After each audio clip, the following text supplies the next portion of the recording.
Good morning, everybody. Everything new under the sun. Here's another creation video. And this particular portion of scripture deals with creation and really end-time Bible prophecy. 2 Timothy 3, this is from the KJV. This know also that in the last days perilous times shall come. Men shall be lovers of their own selves, covetousness, boasters, proud, blasphemers, disobedient to parents, unthankful, unholy. This really lists a whole pile of things, all of which are happening right now. Without natural affection, truce breakers, false accusers, incontinent, fierce despisers of those that are good, traitors, heady, high-minded, lovers of pleasure more than lovers of God, having a form of godliness, but denying the power thereof. From such turn away. Look at verse 7 here. Ever learning and never able to come to the knowledge of the truth. And that sounds to me like the creation evolution guys. And as we take a look at this article here, this is a Yale computer science, David Gelernter, and he is abandoning Darwinism. I think I've covered maybe this story before, and this is from August 22nd, this particular one. This is from Breitbart.com. But I thought it was good to present it again. What people who are smart and open-minded are coming to the realization about is the fact that the universe has a design. Cells have a design. The order of the laws, the physical laws of the earth, there's a design to them, and they are held in place, and they are very precise.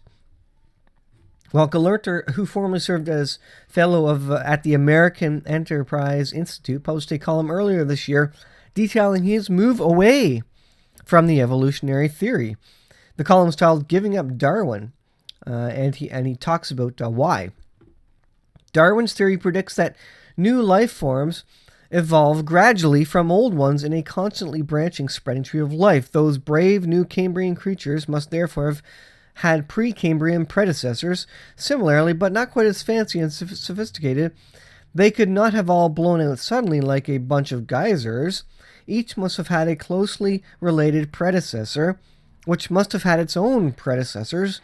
Darwinian evolution is gradual, step by step, and that's exactly what it is. That's what they preach. That's what the theory of evolution preaches in all public schools right now. This is what I learned growing up. Obviously outside of the creation that I also learned by my parents, but certainly the public school system teaches a false religion, that of evolutionism. All of the predecessors must have come together further back into a series of branches leading down to the long ago trunk, it says. And so that's what the theory is. And there's this video here. A group of scientists, including Gelernter and Meyer, sat down to discuss evolution this summer in a conversation that was hosted by Stanford University's Hoover Institution. And this is an interesting one. The video is called "Mathematical Challenges to Darwin's Theory of Evolution." Very interesting watch. Listen to Gelernter as he comes around to understanding that indeed the universe looks to be designed. He is now on board with intelligence design. Gelernter, it says, argues. You can't see. Let me move this window up here. Let's see. Move this up here. Gelernter argues that intelligent design, the notion that life on Earth was designed by a higher power, is an absolutely serious argument. Gelernter cautions his peers in academia against using anti-religious bigotry to justify their dismissals of the theory of intelligent design. And that's exactly what happens if you promote this, if you believe in this, if you, at minimum, teach it and teach the downfalls of evolution. Well, boy, aren't they on you? Aren't those bigoted people on you about your religious viewpoints and your lack of scientific evidence, etc. But they're very religious in their response to this, and very emotional in their response to this, because they have no actual scientific evidence to counter it, and it's an absolutely serious argument. And this is by Gelernter, who is a well-studied, well-respected person. So this is interesting, and I'm going to put the link in the description. Check out the link, the video here that's posted. It's very interesting to see these very intelligent people. Sometimes they can get past their bias, past what they've learned all their lives growing up, and to recognize that, you know what, there does seem to be pattern, there does seem to be design to the universe. Now, whether that design is the God of the Bible, that's a secondary question, and I believe it is, obviously.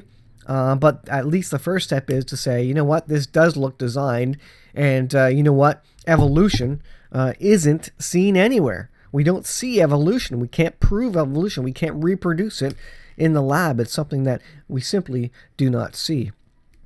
And so intelligent people are slowly coming around, but boy, is it hard to get them to come around to it, because the criticism is huge. They risk losing their jobs, and they're just so indoctrinated over years, and you know, tens of years of schooling, indoctrinated against it, and so they're quick to criticize without any real reason to criticize. So interesting article, another one from my creation playlist. If you haven't seen my creation playlist, definitely check it out. It has a full wide range of creation videos, and I think it's interesting. So thanks for watching, guys. I'll leave it there. I'll put the link in the description, and as always, we'll see you guys in the next video.